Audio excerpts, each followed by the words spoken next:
Então, bom dia a todos. Chegamos ao nosso 12º seminário dessa disciplina de Seminários em Medicina Tropical 1, em conjunto com a atividade de integração dos programas de pós-graduação da Faculdade de Medicina e o HUB. E hoje teremos, então, a apresentação do professor Marcos Teixeira. Marcos, muito obrigado por ter aceito o convite de estar conosco aqui nessa manhã, que vai falar de um tema super relevante, né, da epidemia da paracoccidioidomicose no norte e nordeste do Brasil. E é um tema que parece que é meio perpétuo, né? A gente ainda não conseguiu domar essa característica dessa micose. E então fique à vontade para conduzir a tua apresentação como quiser, sempre que os participantes possam interferir durante a apresentação ou somente no final. Obrigado e uma boa apresentação. Obrigado, Rodrigo. É um prazer poder contribuir com esse round de seminários, né, sobre doenças infecciosas e outros assuntos complexos também relevantes na medicina tropical. Atualmente, eu sou professor professor associado do Programa de Patologia Molecular da Universidade de Brasília e também pesquisador associado da Universidade do Nordeste do Arizona. Então, agradeço a introdução e para mim é um prazer, estar aqui para poder falar desse tópico, como o Rodrigo disse, ainda muito pouco estudado em algumas regiões. Bom, eu incluí a parte norte no projeto porque, de certa forma, a gente tem um projeto no Tocantins. Então, uma vez que eu estou falando de Tocantins, a gente está falando de região norte do Brasil também. Bom, o que eu vou falar um pouco hoje é sobre a paracoccidioidomicose, mas eu queria fazer um paralelo do que se conhecia antes dos anos 2000, né? E depois falar um pouco depois dos anos 2000, o que mudou de relevância, né? Sobre a taxonomia, diagnóstico, epidemiologia, as manifestações clínicas, né, dessa doença causada por um fungo, né, inserido no gênero Paracoccidioides, certo? Bom, falando um pouco então sobre a doença, né, o histórico da doença, ela foi descoberta em 1908 pelo Adolf Lutz. Então, tudo isso começa, né, em 1908, em São Paulo, né, sobre um relato de caso de um paciente, né. Logo depois, 4 anos depois, Alfonso Splendore, né, em 1912, então consegue isolar o agente etiológico e classifica ele como Zimonema brasiliensis. Logo mais tarde, em 1930, né, em estudos comparativos com o agente da coccidioidomicose americana, né, Floriano de Paula de Almeida, então, propõe, então, um novo binômio, né, para esse fungo, e então classifica ele como Paracoccidioides brasiliensis. Se alguém já teve a oportunidade de ir ao núcleo de medicina tropical, vocês vão ver que tem uma foto, né, pendurado, corredor no núcleo de medicina tropical do Floriano de Almeida. Realmente foi um médico pesquisador, colaborou muito, né, em termos de doenças infecciosas no Brasil.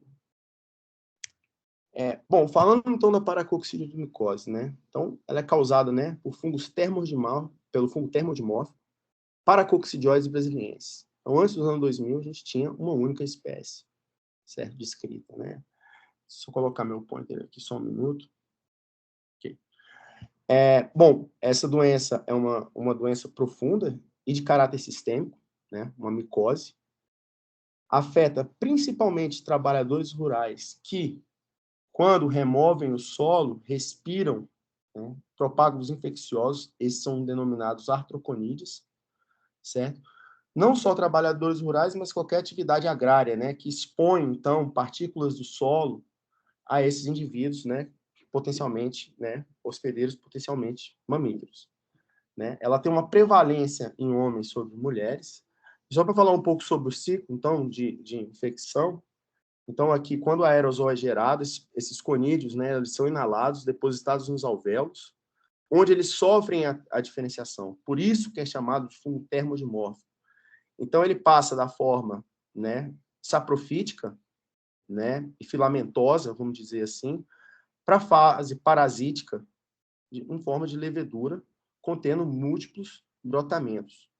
Então, isso aqui é que acontece basicamente nos alvéolos pulmonares. Essa transição dimórfica, ela pode ser inibida, né, pelo sistema imune, então a infecção inicial ela é erradicada, ou então ela pode persistir e disseminar, então, assim causando a doença, que é chamada de paracoxidiomicose doença, né? E essa paracoxidiomicose doença, ela tem dois perfis, né? Então, é uma doença que pode ser aguda ou juvenil, a gente vai falar um pouco, ou crônica. É uma doença extremamente polimórfica, né? Essa doença, ela é restrita ao continente latino-americano, certo? E a gente pode ver, então, que ela ocorre desde o sul do México até o norte da Argentina e no Uruguai, e a maioria do território brasileiro é considerada endêmica, né? A gente pode observar nesse mapa epidemiológico aqui, então, em vermelho, as novas áreas de fronteira da doença, as regiões em azul, então, correspondem às regiões hiperendêmicas, né, já descritas, então, Brasil, né, Venezuela, Colômbia, principalmente, ocorre em todos os casos. O Brasil, né, é responsável por 80% dos casos descritos dessa doença, fala de grande relevância no Brasil. E aqui a gente pode ver o gráfico de Rondônia, mas eu quero chamar a atenção, né, que ela está intimamente ligada com o desmatamento. Então, é uma doença onde você tem fronteira agrícola, né, você começa, então, a identificar, tem um aumento então, no número de casos. Então, se a gente sobrepor, por exemplo, no estado de Rondônia, né, áreas de desmatamento, a gente vai ver, então, se tem, então, de certa forma, um aumento no número de casos dessa doença aqui nesse estado, particularmente. Então, isso aqui é uma coisa que eu vou chamar a atenção, eu vou voltar em algum momento na minha apresentação. Como eu disse, a paracoxidiomicose é uma doença polimórfica, né? Então, os casos agudos, eles ocorrem principalmente em crianças e jovens adultos, né? Então, a gente tem algumas características muito marcantes, que são a disseminação para linfonodos, né? Então, isso aqui a gente pode observar, né? E hepatosplenomegalia, né? Então, isso aqui são características muito marcantes quando a gente tem a disseminação dos casos agudos. E pouco comprometimento pulmonar, certo? Já nas formas crônicas, é uma doença primariamente pulmonar, certo? Então, é muito complicado de se resolver, né, por achados radiológicos, certo? Mas ela pode disseminar, principalmente mucosa, certo? Mas para outros tecidos também, causando lesões pontuais. Então, pode disseminar, então, para regiões, para causar doenças no osso, pode disseminar para o sistema nervoso central. Mas a forma mais clara é o aparecimento, né, ou comprometimento da mucosa, né, da mucosa oral, certo? E isso, então, é muito confundido com outras doenças, por exemplo, leishmaniose, né? Então, quando você pega uma doença, uma lesão pontual aqui, os dermatologistas, né, classificam isso aqui como PLECT, né? PLECT é a sigla de paracoxidiomicose, leishmaniose, esporotricose, cromoblastomicose e tuberculose, né, que são lesões, né, de pele que podem ser facilmente confundidas com diversas outras doenças infecciosas, né? Então, o diagnóstico ainda é uma peça muito importante assim, no desfecho então, da paracoxidiomicose. Bom, dentro das formas agudas e crônicas, eu queria chamar um pouco a atenção para a resposta imune, né? Quando se tem uma polarização da resposta imune para as vias TH1 e TH17, principalmente, né, baseadas, né, na resposta celular de neutrófilos, monófilos e macrófagos do tipo M1, você tem um bom prognóstico. Então, quando você tem uma polarização de TH1 e TH17, sabe-se que existe uma tendência a um bom desfecho clínico. Entretanto, quando você tem uma resposta, né, mediada por anticorpos muito severa, principalmente polarizada, né, para as respostas TH2 e TH9, né, a gente observa isso muito em pacientes agudos, a gente tem uma severidade muito aumentada, no caso dessas doenças da paracoxidiomicose. Então, isso aqui se sabe muito bem. A gente sabe que a resposta TH2 mediada por anticorpos, né, exacerbada, ela tende, então, à severidade da doença. Certo? O diagnóstico. Né, o diagnóstico é muito importante, né, para diferenciação, como eu disse, de diversas outras infecções, né, bacterianas e fúngicas, certo?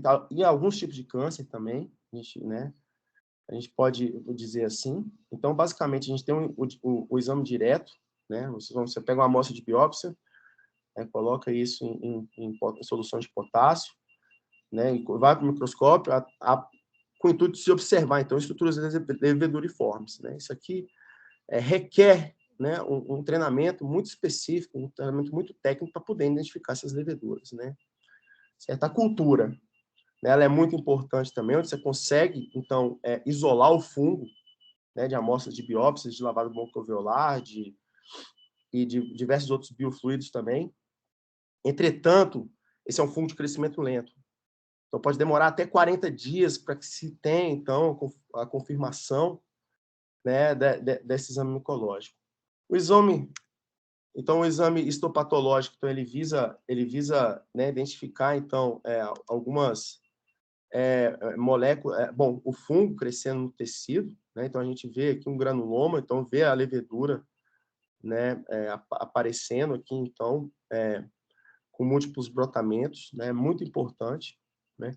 O imunodiagnóstico, depois da década de 70, se tornou uma ferramenta muito importante, mas a gente vai ver que tem alguns problemas, então, o que a gente vê aqui é uma imunodifusão, mas a contra-imunoforese, ELISA e outros testes, né, de ensaios, como o Western blot, também vêm sendo utilizados, vêm sendo desenvolvidos. A gente vai falar um pouco sobre a composição antigênica nesse fungo e como que isso dificulta também o diagnóstico preciso da paracoccidioidomicose. E o exame molecular, obviamente, né, depois dos anos 2000, vem se tornando uma ferramenta importante, né, com alto grau de sensibilidade, especificidade. Entretanto, ele ainda não é aplicado no sistema público de saúde, né? Então, isso é um problema e a gente vai falar um pouco sobre novas técnicas de NST-PCR e qPCR, né, e sua função na identificação dessa micose. Bom, o tratamento, né? O tratamento é basicamente feito por diferentes classes de antifúngicas que vem sendo estudado desde a década de 40, né? Que iniciou, então, com a sulfapirimidina, né? A anfotericina logo depois veio em 1958. Se a gente olhar, né, no tratado mais recente de paracoccidioidomicose, no compêndio mais recente dessa doença, a gente vê que ela ainda é utilizada, né? Então, a gente sabe que tem, assim, um problema, isso não só para paracoccidiose, mas para diversas outras micoses sistêmicas, né? Que a gente não tem um interesse grande da indústria farmacêutica no desenvolvimento de novas drogas para tratar micoses endêmicas, né? Então, são micoses muito específicas, de determinados, muito associado no continente americano, né? E não só para a coccidioidomicose, mas a coccidioidomicose, que é uma doença de grande relevância também na América do Norte, ainda também vem sendo utilizado como tratamento, né? Moléculas que foram produzidas e testadas há muito tempo atrás, né? Que tem, de certa forma, um problema sério. Por quê? Porque a média, né, do tratamento, principalmente com itraconazol e cotrixomazol, né, que é a famosa associado, né, que é a trimetropina mais o sulfametazol, são tratamentos extremamente longos, né? Então não se tem e isso aqui em casos mais brandos, né, são utilizadas essas drogas, e em casos mais severos, né, a gente usa a anfotericina B. O problema da anfotericina B são os efeitos, né, secundários, né, do tratamento. O paciente tem que internar, né? O tratamento relativamente curto e seguido depois a manutenção com esses outros antifúngicos aqui, mas é um tratamento muito invasivo, muito tóxico, né? Então aqui são os principais tratamentos, né, que foram então estabelecidos, né, pelo segundo guidelines, né, que foi então atualizado em 2017. Certo? Uma coisa importante de se comentar sobre esses fungos é que eles estão numa classe, numa ordem de fungos muito interessantes, que é a ordem Origenalis. Então, essa aqui é a filogenia, né? todos unigenális, então aqui, isso dentro do grupo dos ascomicetos, né, dos fungos, que é diferente dos fungos formadores né, dos cogumelos, como a gente conhece, vamos dizer assim. Então, se a gente considerar, né, o grupo externo, a gente vê, né, e olhar um pouco essa doença, a gente vê que o paracoccidioides, o gênero paracoccidioides, ele está contido nessa família Agelomycetaceae. Tá? O que a gente está vendo aqui são as formas sexuadas, né, desses fungos. Como vocês sabem, os fungos eles têm basicamente dois tipos de reprodução, que é a assexuada e sexuada. A assexuada, como eu mostrei para vocês, né, envolve a produção de conídeos ou a duplicação das leveduras, né, nos hospedeiros. E as formas sexuadas são estruturas complexas helicoidais que envolvem, então, o mating, né, sexo.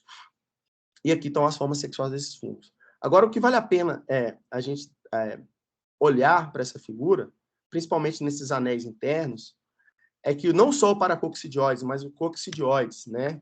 Então, a gente vê aqui, então, em vermelho, são os fungos que provocam micoses sistêmicas, né? Então, se a gente olhar aqui nessa árvore gigantesca, né, que é um trabalho que está saindo agora, que foi desenvolvido durante o meu período de pesquisador visitante também no UNB, em colaboração com um grupo na Holanda, né, que não só o paracoccidioides, mas outras espécies, outros gêneros, como Histoplasma, Blastomyces, Emergomyces, né, eles são capazes, então, de provocar micoses sistêmicas, como está descrito aqui nesses quadrantes vermelhos. Isso é uma característica muito grande, importante dessa família.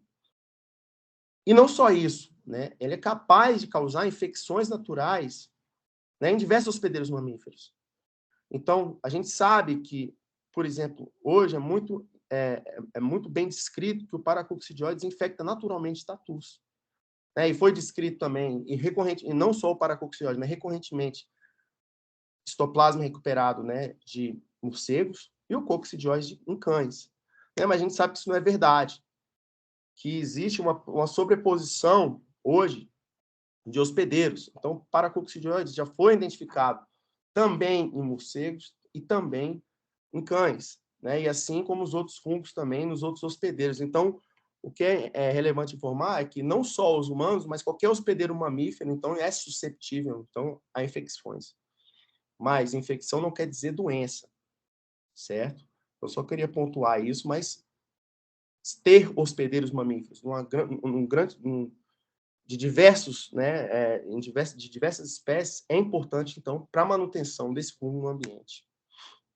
Certo? Então, falando um pouco, né, sobre o papel, né, desses hospedeiros, né, na história, né? Então, o P. brasiliense já foi então identificado aqui, ó, inicia em 1960 em morcegos, né? Depois evidências sorológicas de infecções em cães, né? O isolamento então de tatus ao longo da história, né?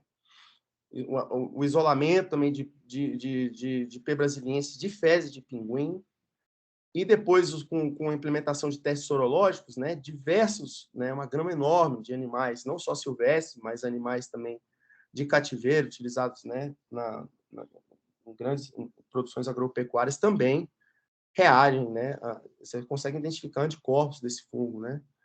E agora, mais recentemente, também foram identificados outros, principalmente em indivíduos da ordem Xenartra, né, que incluem, então, os tamanduás também, né, e foi identificado, então, ou seja, mostrando que o paracoccidioides ele pode, né, infectar uma gama enorme, né, de hospedeiros. Bom, se tem uma gama diversa de hospedeiros, se o fungo é distribuído amplamente no continente latino-americano, a gente espera que existe polimorfismos genéticos. Né? Isso foi, e os estudos, né, depois dos avanços da biologia molecular, né, principalmente na década de 90, né, então começaram a investigar então se existiam polimorfismos, né, nesse fungo. Então os primeiros trabalhos utilizando marcadores, né, do tipo RAPD, né, já mostravam, né, que existiam, né, de certa forma polimorfismos, né, se a gente amplificar aleatoriamente o genoma, né, com primers randômicos, né, basicamente diferentes isolados da Colômbia, de diferentes lugares da América Latina, a gente começa a observar diferentes padrões de amplificação. Certo? Como a gente pode mostrar aqui para esse PB01, que eu vou falar bastante, né, nos slides seguintes. Ok? Então, a gente, então, assim, e isso foi depois, esses estudos foram expandidos, né, principalmente por grupos, né, iniciou, é bom pontuar isso aqui na Universidade de Brasília, né, com a professora Maria Sueli Soares Felipe, né, e depois estudos foram expandidos em outros locais, né, do Brasil, da América do Sul, mostrando que existiam padrões diferentes, né, dos perfis de RPD quando você comparava principalmente isolados do Centro-Oeste com isolados do Sudeste. Então, essa foi muito importante, esse achado nesse primeiro momento, certo? E quando a gente, quando era feitos os dendogramas, né, desses isolados, a gente podia ver basicamente o aparecimento de 2 grandes clusters, né, de fungos aqui, né? Então, isso aqui, até então, a espécie era considerada única, Paracoccidioides brasiliensis, certo? Outro problema extremamente importante é a questão da sorologia, certo? Né?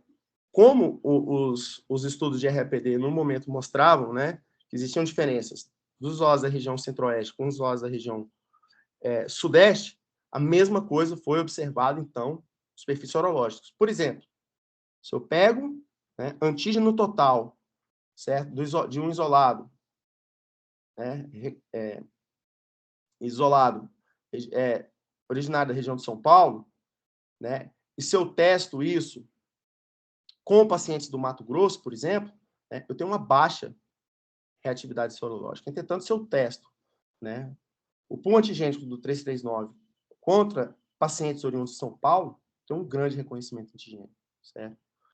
Ou seja, e o oposto também é verdade. Se eu pego o isolado do Mato Grosso do Sul, né, e eu começo a testar em pacientes de São Paulo, tem uma baixa reatividade sorológica, né? Entretanto, se eu pego isolados, né, um isolado clínico, faço o pool antigênico dele para testar por hipodifusão em pacientes do Mato Grosso, onde ele foi originalmente isolado, eu tenho um alto percentual, uma alta positividade nos testes. Então, a gente tinha diferentes padrões, né, moleculares deduzidos por RAPD e diferentes padrões sorológicos no perfil antigênico desse fungo, certo?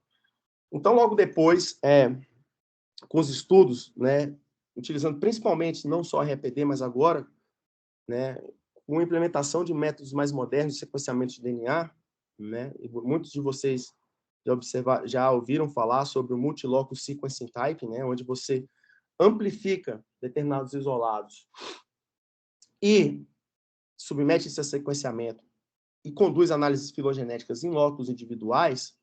Num primeiro momento, foi observado que o Paracoccidioides brasiliensis era formado, na verdade, de um complexo de espécies crípticas muito bem geneticamente isoladas, né? Então, em azul, então foi determinado em 2006, né, que os isolados, principalmente, né, da região da Argentina, Brasil, né, era formado por um complexo grande chamado S1, né? Os isolados da Colômbia, então, a gente vê aqui um complexo que foi chamado de PS3, né?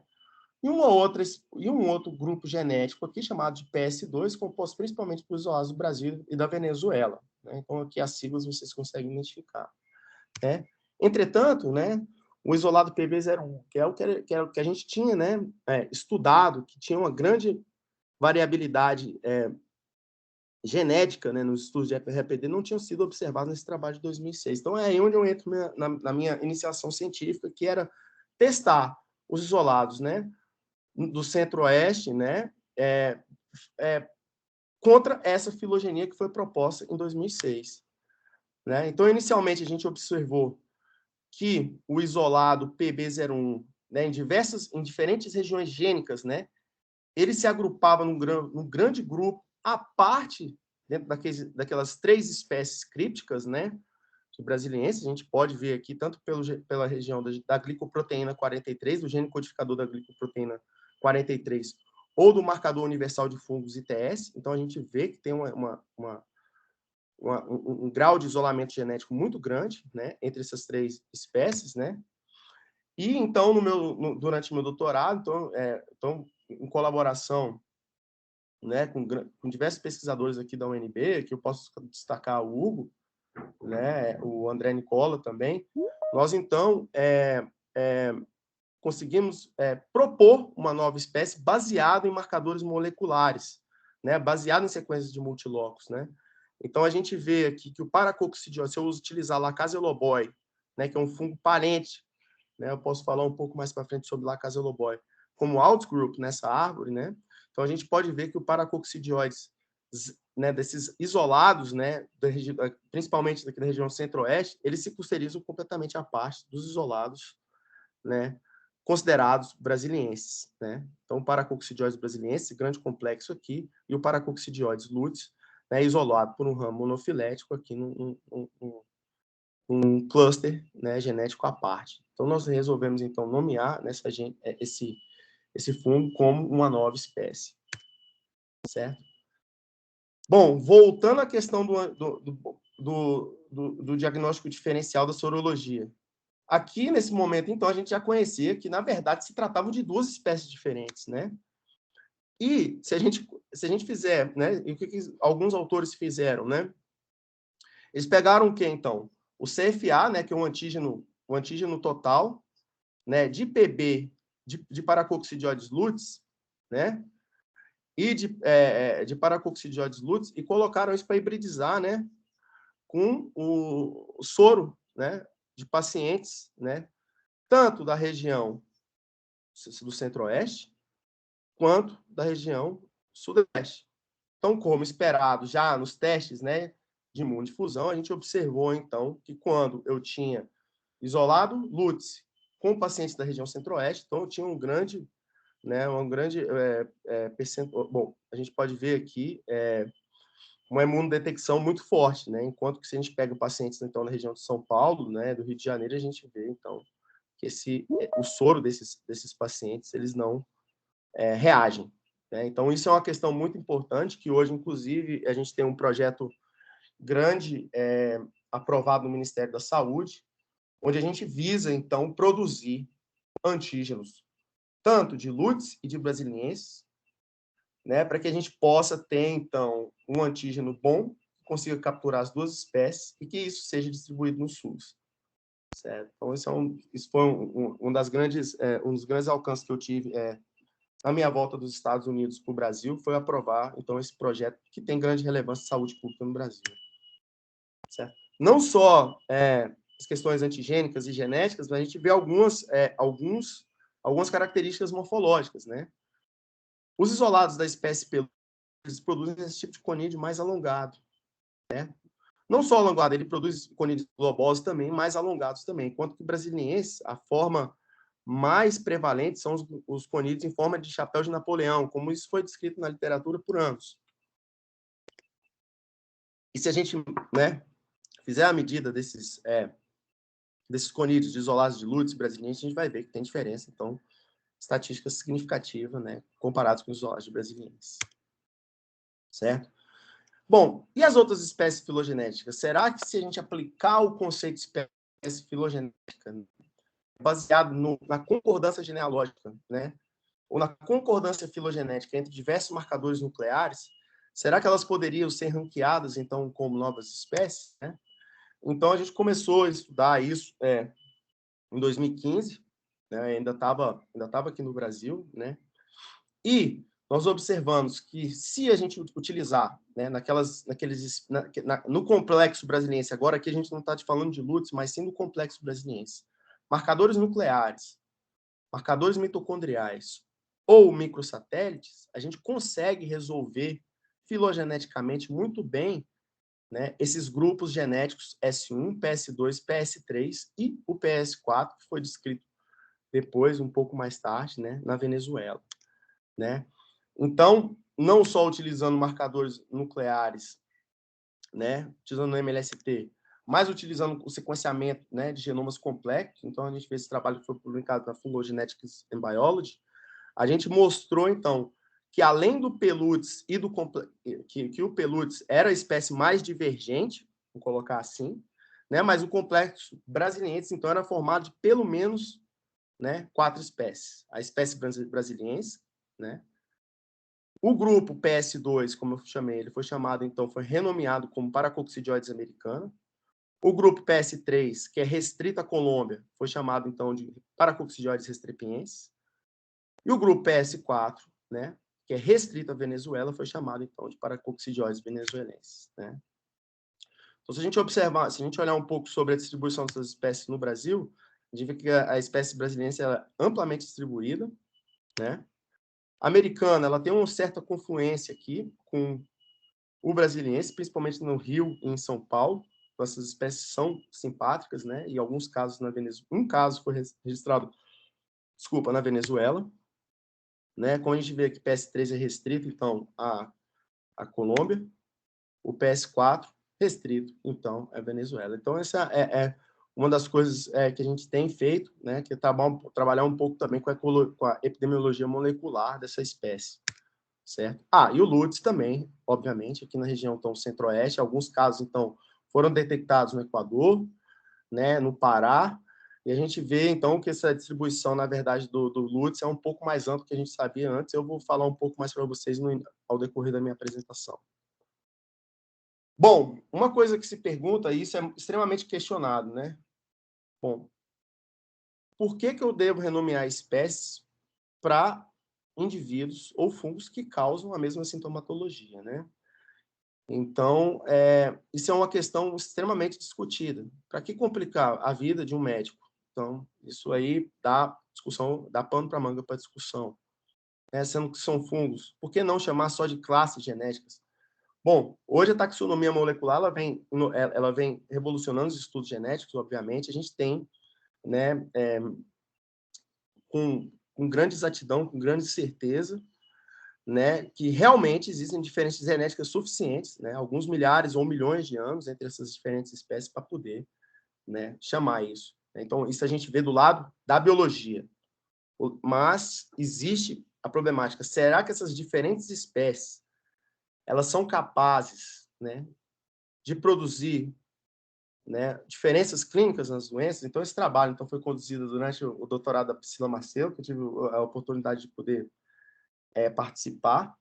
Né? E a gente viu que quando que indivíduos do Rio de Janeiro estão marcados aqui, né, em vermelho, comparados com infectados por brasilienses ou por P. americana, né, a gente sabe, né, que P. americana, por exemplo, tem um tropismo pelas glândulas adrenais, né?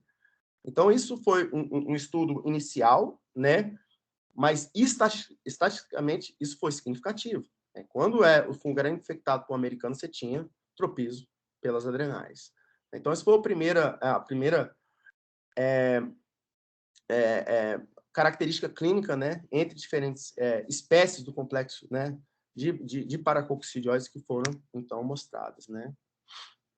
Bom, eu queria falar um pouco sobre hospedeiros. Bom, se eu tenho diferentes hospedeiros, né, será que existe algum tropismo de alguma espécie, né?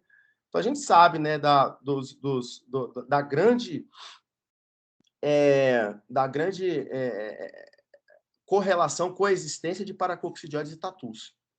Né? Diversos trabalhos, né, já mostraram, né, que essa longa coexistência, né, desses fungos, que isso vem de milhões de anos atrás, né, desses fungos, principalmente da ordem Xenarthra, né, que a gente tem um grande isolamento, né, de paracoccidioides desses fungos, a gente tem uma grande associação. Então, logo, eles podem ser marcadores importantes ambientais, né, ou sentinelas, né, como é chamado, então, na epidemiologia, né.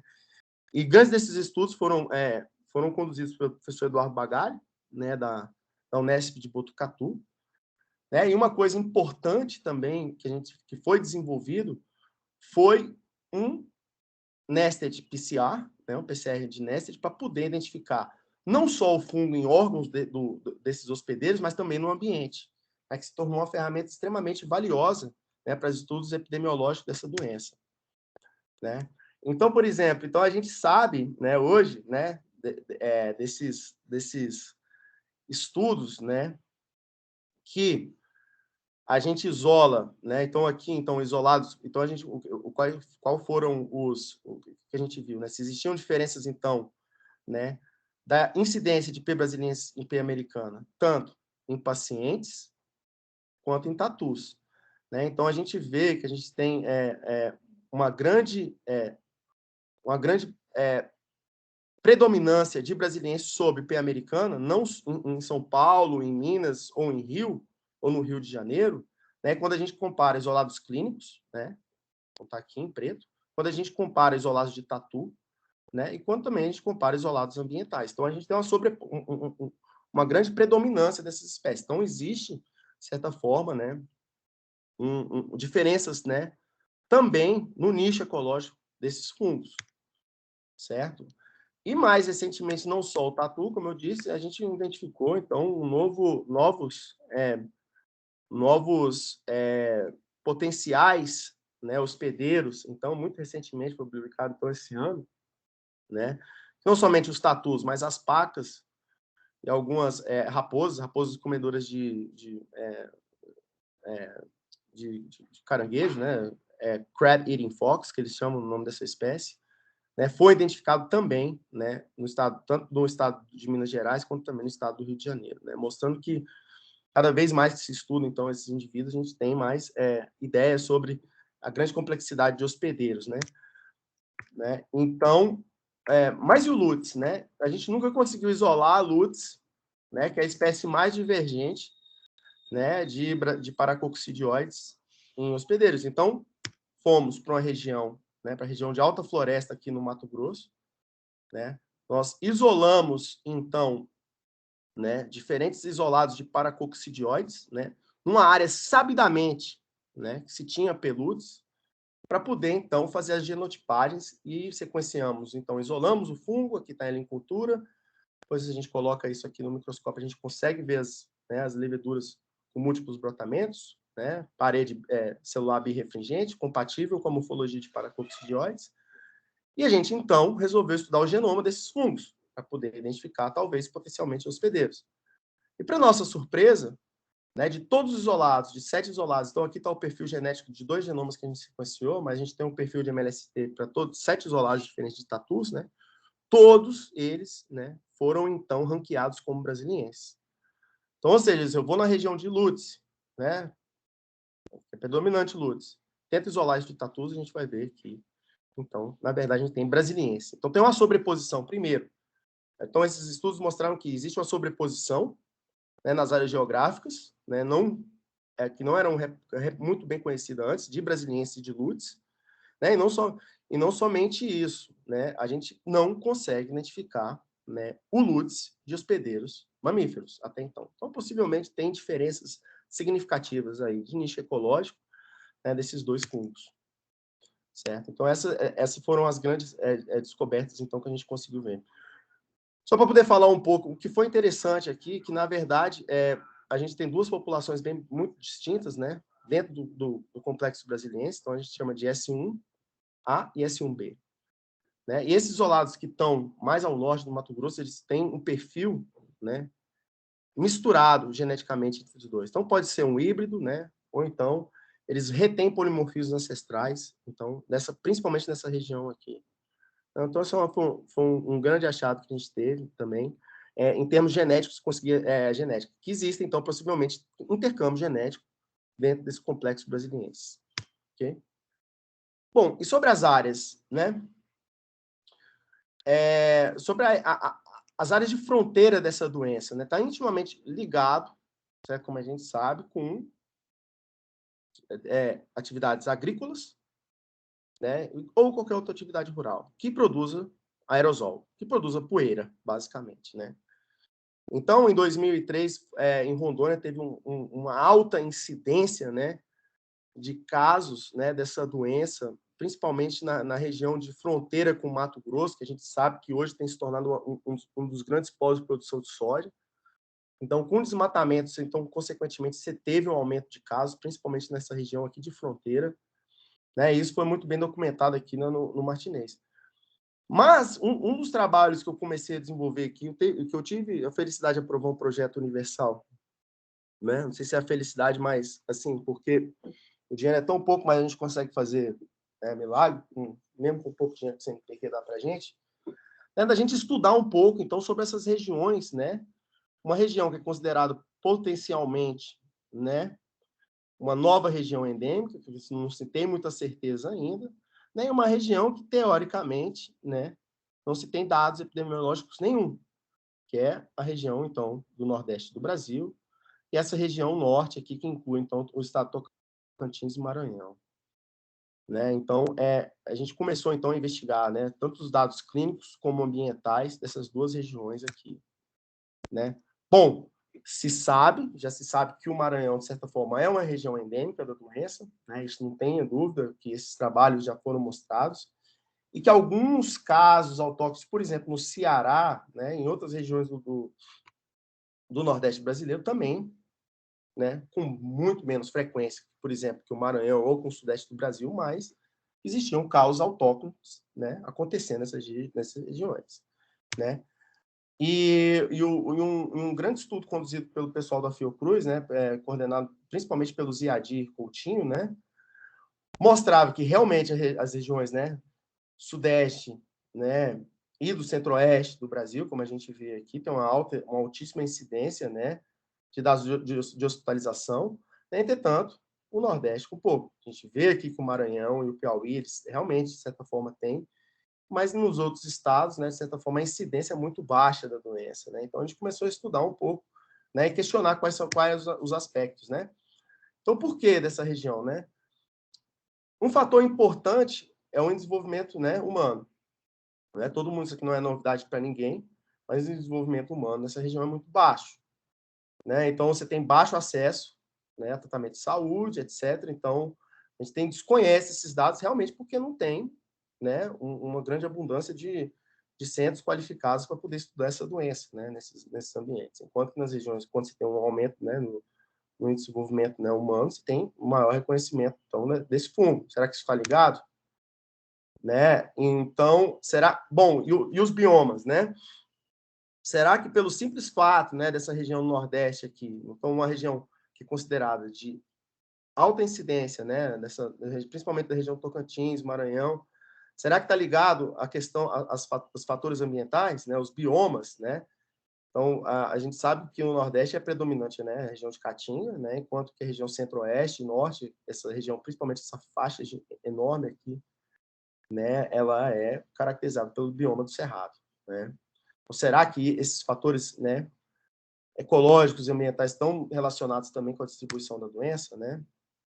E as fronteiras agrícolas, será que isso participa também? Então, uma discussão grande, né, sobre essa nova fronteira agrícola, né, que foi muito explorada, né, anteriormente no Mato Grosso, em Rondônia. Hoje tem uma transição, a plantação de soja ela está vindo para cá, que a gente chama de Matopiba, né, que inclui Maranhão, Tocantins, Piauí e a Bahia, principalmente nessa grande faixa de cerrado, né, que ainda tem, que é muito bem característica nesses estados, né? Então aqui a gente vê os diferentes biomas, né, que inclui o Matopiba, né, e é a última região de fronteira agrícola, né, que hoje no Brasil, né, que é a última região de fronteira explorada, na verdade, né? Então será que isso também pode trazer um aumento de casos, né, nessas regiões aqui no futuro próximo? Então, a gente começou a estudar isso também. Mas, como eu mostrei, os dados que a gente já mostravam, né, que, por exemplo, o Maranhão, você tem uma grande... É um estado, de certa forma, endêmico, né? Isso aqui eu já falei. Então, a gente começou a fazer, então, um levantamento. Quem começou a fazer isso foi um aluno de mestrado meu, durante o mestrado, bom, ainda está em curso, né? Então, a gente começou a ir para a literatura e revisar casos, né? Da região norte, principalmente região do estado do Pará, Tocantins, ali, e os dados também epidemiológicos do Nordeste, né? Então, a gente vê que aqui a gente tem uma prevalência dos casos, principalmente nessas regiões aqui, né? Principalmente Maranhão, né? Do Pará, né? Mas existe também paracoccidilmicose, alguns casos reportados em alguns lugares, não só nessa faixa, né, de Mata Atlântica aqui, isso aqui já era bem conhecido, mas também caso da Caatinga, né? Então, será que realmente, então isso aqui, de certa forma, quando a gente coloca aqui que não existe dados, né,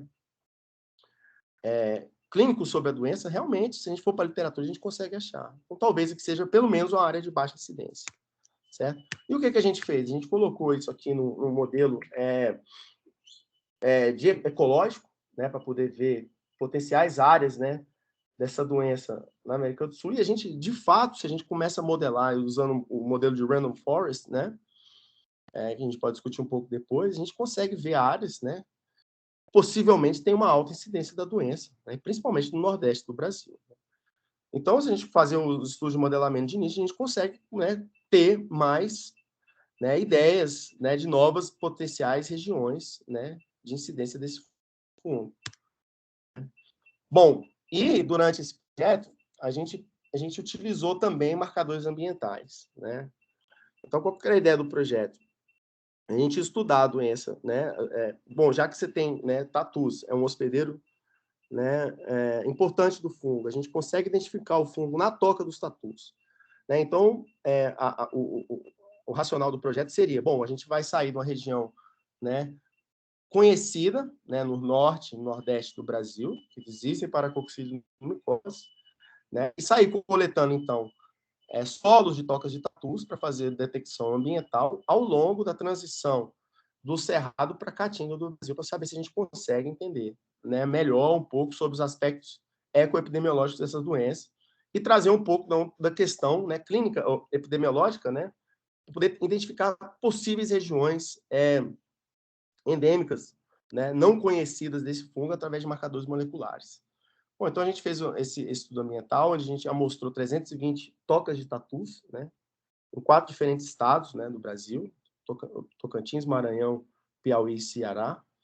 Né, foi uma expedição bem interessante, onde a gente percorreu aí aproximadamente 7.000 quilômetros de carro, né, parando em diversos locais, durante 14 dias, 15 dias, na verdade.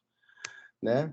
Então, só para poder mostrar aqui, né, então isso aqui é uma toca escavada de tatu, a gente tem uma pá, né, a gente vai lá dentro, a gente insere, né, essa pá, então, dentro da toca de tatu o máximo que a gente consegue, então a gente obtém o solo, né, dessas tocas de tatu, né, algumas tocas já escavadas, então, aqui a gente pode ver, e a gente coleta, então, esse solo, né, em sacos estéreis, né, a gente descontamina essa pá entre uma coleta e outra, né, então, aqui, a gente, na região de Caatinga, aqui, a gente pode ver cactos, uma região, né, bem característica, né, a gente está explorando, então, tocas, né, que a gente vê, de certa forma, atividade, né, com um escavamento recente, a gente consegue identificar isso, né, a gente fez algumas coletas de barco também, ao longo de alguns rios também, né, e a vivência, eu queria só colocar isso, é uma coisa muito importante, sobre a vivência, né, e o conhecimento e a troca de experiência com as pessoas, né, locais, para poder não só acessar as tocas, mas falar sobre um problema recorrente, porque, né, a gente sabe que essas doenças micoses, eu não sei se eu cheguei a comentar isso, mas eu queria comentar agora, é que ela está estritamente, ela está intimamente ligada com a caça do tatu também, né?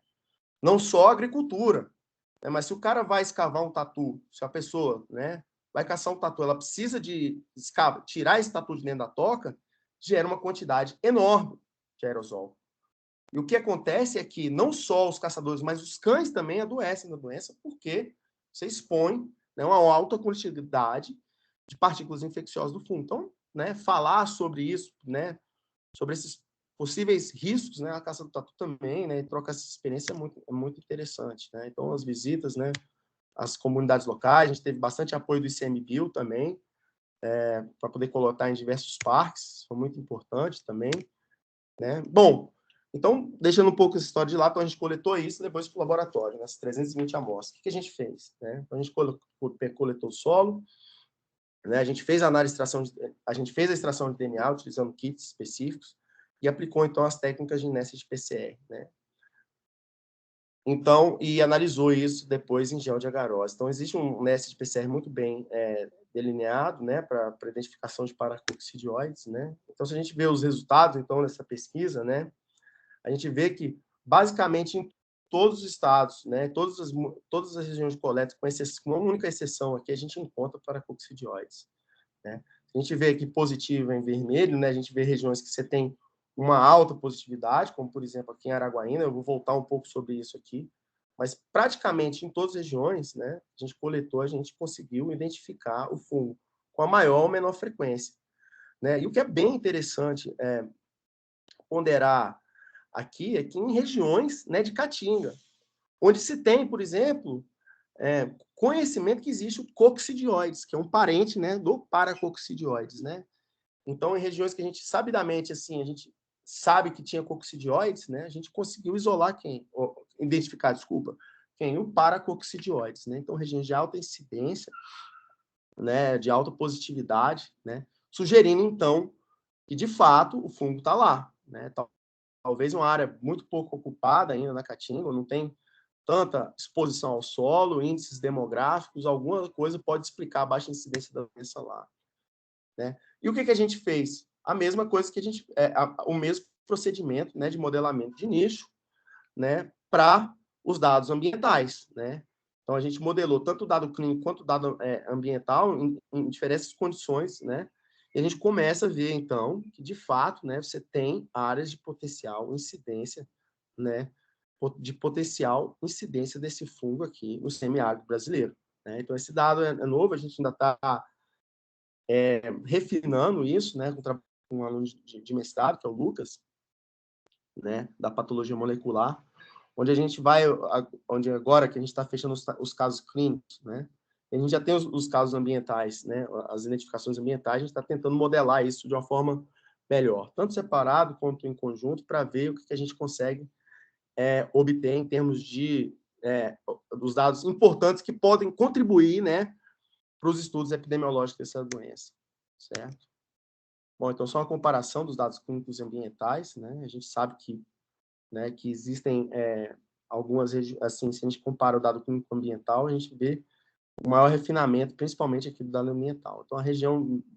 Então, infelizmente, ainda tem regiões para serem estudadas, mas a gente sabe que o fungo é um fungo que está intimamente aí, que ele está na região Nordeste, não só no Nordeste, mas na região do semiárido também, certo?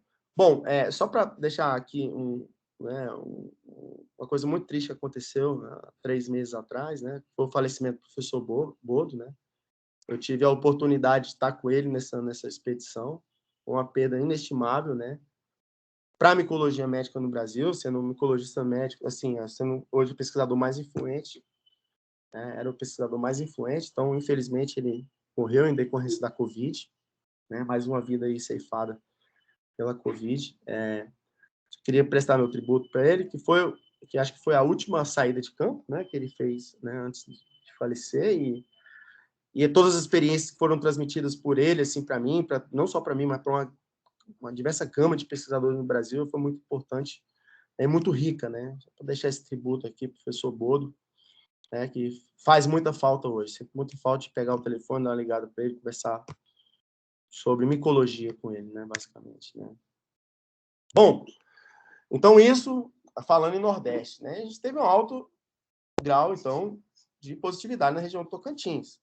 E aqui, então, era considerado uma área de média incidência, com área de maior incidência aqui, né? Mas uma área de fronteira agrícola, né? Então, a gente conversou um pouco sobre Matopiba, né? E a gente começou, então, a explorar um pouco isso mais com um aluno, principalmente com esses estudos começaram lá em 2003, né, com a aluna de doutorado, o professor Heitor Franco, da USP, né, e que isso ia ser continuado por um médico, né, cirurgião de tórax, né, que passou na seleção passada, mas infelizmente desistiu, mas a gente tem coletado dados, né, importantes, né, clínicos e ambientais dessa região aqui do Tocantins, né, principalmente em Araguaína, que está aqui mais ao norte.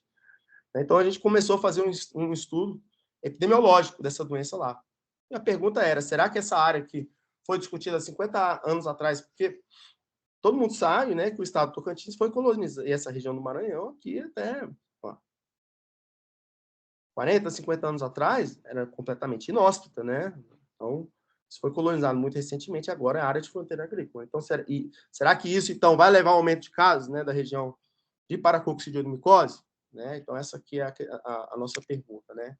Então, está aqui o doutor Antônio Oliveira e a Alessandra Krakek, né, que conduziram esses estudos, né? Então, foi feito um estudo retrospectivo, mas também tem uma ideia de fazer um estudo prospectivo, né? Principalmente com o Antônio. Apesar dele ter desistido do doutorado, ele vai continuar, ele tem interesse, ele é a principal pessoa responsável, né, por identificar a paracoccidioidomicose nessa região de Araguaína, né? E ali é importante porque o centro de Araguaína, como ele está, né? A gente pegar aqui, então, esse pessoal recebe pacientes tanto do Mato Grosso, quanto do Pará, quanto do Maranhão, quanto do Piauí, nas diferentes regiões, porque você tem o hospital universitário da EBSER lá muito, muito forte, né? Muito bem estruturado, então pega pacientes de toda essa região, né? E o que a gente fez foi, inicialmente, fazer um levantamento, né, de casos entre 2010 e 2012, né, que foi da época do doutorado da Alessandra, né, utilizando tanto o exame direto quanto o exame de PCR em tempo real, né, nesses pacientes, né? E o que a gente identificou foram coisas muito importantes. A gente observou a incidência de 47,1 casos por ano. Bom, pode parecer pouco, né? Pô, 47 casos por ano, mas só em uma cidade, isso é muito relevante. Se a gente pegar no estado de Rondônia, todo que tem regiões hiperendêmicas do fungo, né?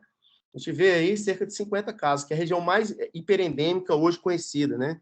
Então, muito próximo. E regiões hiperendêmicas hoje, que são conhecidas, a gente tem 20 casos por ano. Né? Então, ou seja, mostrando que essa região de Araguaína é uma região hiperendêmica, né?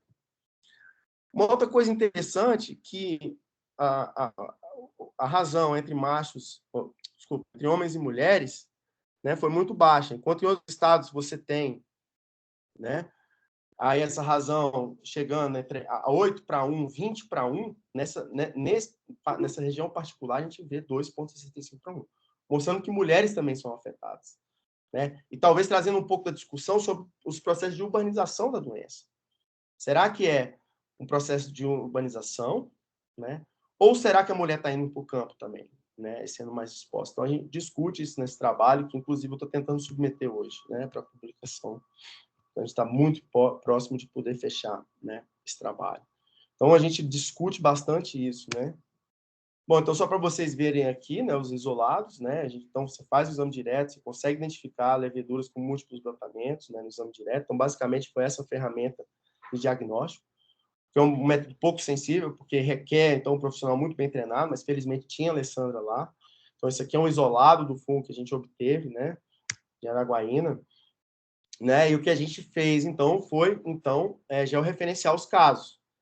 Então, a gente vê aqui que, realmente, a maioria dos casos, eles são de pacientes com endereços, né, de Araguaína, mas a gente vê que toda a região, principalmente na região norte, né, do Tocantins, aqui, que a gente chama de Bico do Papagaio, né, já que é uma região, né, que você tem, então, a bacia do Araguaia e Tocantins correndo aqui, delimitando, então, o estado, a região importante, né? A gente vê bastantes casos vindo oriundos do Pará, Mato Grosso, então a gente recebe casos basicamente de todas essas regiões, e áreas muito endêmicas, né?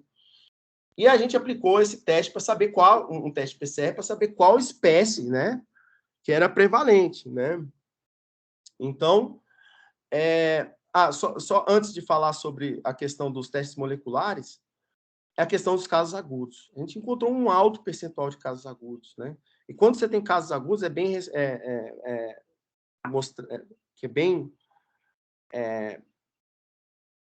bem consolidado na literatura que se você tem casos agudos é que você tem doença ativa, que você tem infecção ativa, né? Que, por exemplo, os casos crônicos eles podem demorar anos para se manifestarem, né? Então, tem casos de freiras italianas que vêm visitar a Venezuela e manifestam, né, a paracoccidioidomicose 30, 40 anos depois, né, da visita a uma região endêmica. Então, isso aqui é muito relevante, né? É uma casuística de casos agudos, umas casuísticas... Não é uma das casuísticas, é a casuística mais alta que foi descrita até hoje para essa doença no mundo, certo? Então, um grande número de casos agudos, certo? Bom, e quantas espécies? Quais são as espécies circulantes lá? Então, a gente tem um PCR, né, em tempo real, que detecta tanto brasiliense como tuludes, né? Então, o que a gente viu? Que nessa região, né, em azul mais claro, aqui a gente vê, né, que existe brasiliense, né? A gente vê também, tem regiões com as duas espécies circulando, regiões que você tem mais ludes, região que você tem mais brasiliense, obviamente, mas isso é uma coisa muito importante, é que você tem a sobreposição de espécies. Então, se eu tenho sobreposição de espécies, nicho ecológico, não adianta eu usar um antígeno, né, que é o 339, que foi distribuído, inclusive, pelo Ministério da Saúde por muitos anos, né, que vou pegar só brasiliense. Então, mais uma vez, mostrando a importância desse projeto que a gente está participando, de fazer um antígeno misto, ou desenvolver uma proteína quimérica que possa, então, utilizar, né, nesses imunoensaios, né? Não só isso, o que a gente identificou? Que nessas amostras, né, de pacientes, né, então, amostras biológicas, né, cerca de 11% delas você conseguiria identificar tanto brasilienses quanto lutes. Ou seja, mostrando que vários pacientes, né, aqui em amarelo, sofrem com infecção. Então, imagina, a pessoa, né, a gente sabe que o trabalhador rural, ele tem uma constante migração devido, né, à disponibilidade de trabalho, basicamente, né? E o que a gente vê é que alguns, uma pequena parcela, obviamente, dessa população amostrada, eles têm co-infecção. Né? Então, mostrando que aqui esses ensaios moleculares eles são importantes não só para poder tipar a espécie, mas para poder, então, identificar múltiplas infecções ou superinfecções. Né? O que é um dado também extremamente novo, né? É bem relevante, então, no contexto dessa doença no norte e nordeste do Brasil. Né? E isso chama atenção, né, para as autoridades de saúde pública sobre o diagnóstico como um todo, principalmente diagnóstico sorológico, né? Então, só para poder mostrar isso aqui, então a gente está preparando esses dados para publicação agora. E, bom, e uma outra questão que surgiu, né, na região de Araguaína, né, era, bom, se a gente tem as duas espécies, né, e se elas ocorrem, será que essa espécie está acontecendo no ambiente ou esses casos estão sendo importados, né?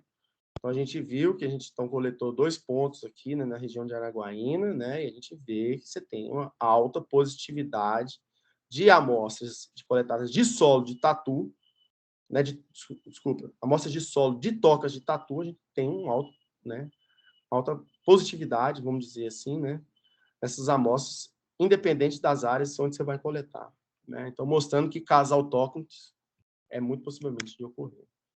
Certo? Então, isso aqui é o que eu queria falar hoje. E ainda, né, ainda tem algumas perguntas, né, para poder entender um pouco sobre a paracoccidioidomicose no Nordeste e no Norte do Brasil. Né? Então, será que existem, né, fatores demográficos? Né? A gente sabe que o Nordeste, né, tem uma densidade populacional, principalmente na região da Caatinga, e algumas regiões de Cerrado, né, muito baixa. Então, basicamente, não tem gente morando lá, então você não tem casos. Né? Será que existem fatores bioclimáticos, né, que contribuem, por exemplo, para a esporulação do fungo? Né? Será que as altas temperaturas, né, e a baixa disponibilidade de água no solo da caatinga, né, será que faz com esse fungo esporular menos ou mais? Né? Por exemplo, como aqui no Cerrado, que apesar de você ter um clima seco, mas você tem uma disponibilidade maior de água no solo, né? Será que é simplesmente pelo fato do desconhecimento da doença, né? Então, você tem poucos profissionais treinados, né? Então, o que é recorrente, né? A pessoa chega com caso de paracoccidioidomicose, ele é tratado como leishmaniose ou tuberculose por anos até ele morrer. Ele morre, não sabe de que ele morreu, né? E basicamente pelo desconhecimento da doença, né? Não só desconhecimento da doença, mas também pela falta de diagnóstico. Né? Muitos poucos centros hoje do LACEN ou os hospitais universitários fazem sorologia para tuberculose. Isso é um problema muito sério. Se você não tem uma ferramenta de diagnóstico, né, os estudos epidemiológicos eles são extremamente difíceis de serem conduzidos. Né? Outro fator importante seria, né, e que está associado, né, com o background genético do fungo, né, que seria a virulência. Será que os isolados, né, esses fungos que a gente detecta na região nordeste, será que eles são menos virulentos, né, que os isolados, né, que são encontrados então na região do Cerrado, na região, né, de Mata Atlântica? A gente não conhece isso então muito bem, mas são estudos que podem ajudar a elucidar, né, a epidemiologia da doença, né? Ou simplesmente os fatores genéticos dos hospedeiros, né, das populações que habitam, né, tanto o Sudeste quanto o Nordeste e Norte do Brasil. Será que esses fatores genéticos contribuem mais, então, com a polarização, né, mais TH2 do que TH1, então você tem, né, doença mais ativa ou não? Então, existem possíveis fatores genéticos também que contribuem, né, para essas diferenças epidemiológicas da doença no Brasil. Certo? Eu queria agradecer também, então, aqui, né, o apoio, né, do CNPq, né? Essa proposta foi aprovada em 2018. Né? Eu agradecer ao professor Bolo, que, né, infelizmente não está mais aqui entre nós, né, mas teve uma grande contribuição, né? O Eduardo Bagalho e o Kelsen Olário, né? O Eduardo da Unesp Botucatu e o Kelsen Olário da Federal do Piauí, né? E também da minha ex-orientadora de pós-doc, depois se tornou, então, uma colega, né? uma pesquisadora colaboradora, até hoje a gente colabora junto dentro da mesma universidade, né, que é a Bridget Parker, né, que vem proporcionando, então, esses testes moleculares, né, principalmente na parte de sequenciamento genômico, né, que a gente ainda tem muito pouca capacidade de fazer aqui no Brasil, é muito caro, né, então ela vem colaborando bastante no sequenciamento genômico, né, de fungos endêmicos, não só de paracoccidioides, mas coccidioides, citoplasma, novas espécies dentro desse gênero, da família Agelomycetaceae, que esses fungos todos presentes. Então, a gente tem trabalhado bastante no sentido dos estudos evolutivos desses fungos, né, endêmicos, né, dizer assim. E só para poder falar um pouco também, né, agradecer o Lucas, né, que vem conduzindo boa parte desses estudos. Né, vale a pena também falar da Daniela Yamaguchi, né, que é uma doutoranda lá da Unesp Botucatu, que também tem ajudado bastante, contribuído bastante nesses estudos no norte e nordeste do Brasil, né. E agradecer também, né, os grupos colaboradores da Unesp Botucatu, como eu falei, do INE da Fiocruz, né, da Northern Arizona University, né, lá nos Estados Unidos, né. Então, a Federal do Piauí e a Federal do Ceará também foram fundamentais, né, nesses estudos também, né, o pessoal também da Federal do Tocantins, do campus de Araguaína também, principalmente o Antônio Oliveira, né, vem dando grande suporte, a professora Maria Sueli aqui na Universidade Católica de Brasília. Agradecer aos colaboradores, né, e eu me coloco, então, à disposição para perguntas. Tá? Muito obrigado pela atenção de todos. Obrigado, Marcos, pela apresentação. E temos aqui algumas já perguntas aqui no chat. Eu vou só voltar começar aqui. por elas. Então, aqui a Maria Clara pergunta, né, as diferentes espécies têm capacidade patogênica diferente? Bom, existe um estudo, né, em 98, tá, que foi conduzido pela Molinari Madlun, né, que foi uma aluna que transitou aqui no Laboratório de Biologia Molecular da UNB, no Laboratório de Biologia Molecular da Federal de Goiás, né, que ela testou. Então, assim, o que a gente sabe hoje é que, apesar do pouco número de amostras, né, quando você infectava com PB01, que era aquele fungo que a gente não tinha nenhuma noção de que era, né, em 98, né, em termos de taxonomia molecular, ele tinha uma disseminação mais proeminente, né, junto com outros isolados também do Equador, né, que na época também a gente não conhecia. Então, essas cepas eram consideradas mais virulentas que as cepas aqui em São Paulo. Né? Isso é um estudo único. Entretanto, não tem nenhum estudo ainda, né, de grande relevância em termos de utilizar diversos isolados de diversas espécies, né, utilizando um modelo experimental único, né, que seja interessante, né, nesse sentido, para poder demonstrar isso, né. O que se sabe é que existem poucas diferenças clínicas, mas de virulência em si, existem poucos trabalhos ainda que foram realizados. A gente sabe muito pouco. Tem um único estudo, mas que utilizou poucos isolados, né, e que o modelo utilizado não era muito bem estabelecido ainda na época, né. Então, isso é ainda um gap, mas que, obviamente, né, que a gente precisa ter esse conhecimento para poder saber um pouco mais sobre os desfechos clínicos e a patologia da doença, né. O Klaus pergunta aqui também se esse método de mapeamento pode ser usado em doenças infecciosas também. E lá embaixo ele pergunta, nesse slide do georreferenciamento, que fala que foi 33% agudo, se foi feito um LISA map com esses dados para verificar a dependência de dados. Como é que é, Lisa? Como é que é o nome? LISA map. Klaus Lisa... pode complementar aí. Se quiser. Bom, com certeza, né, estudo de modelamento de nicho é uma ferramenta extremamente importante hoje, né, em todos os, dentro das doenças infecciosas parasitárias, né, não tenha dúvida disso, né, não só em doenças infecciosas parasitárias, mas, assim, em outras doenças, né, de caráter genético também humano, então, para você mapear populações, né, ou regiões de alta ou baixa ou média incidência, né, de determinada doença. Mas sim, são extremamente úteis hoje, né, e em qualquer tipo de doença infecciosa, né. E, bom, o Rodrigo, né, usa isso, bom, com grande excelência aí, né, os triatomíneos, em outras doenças infecciosas também, né? O professor, né, Walter Massa também, né, utiliza bastante esses modelos, o Wildo, né? Então, são ferramentas extremamente utilizadas hoje em dia, né? São diferentes modelos e eu, particularmente, eu não conheço, né, essa... Desculpa, se você puder complementar sobre esse Lisa...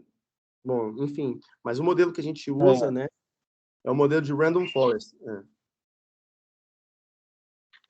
Bom dia, professor.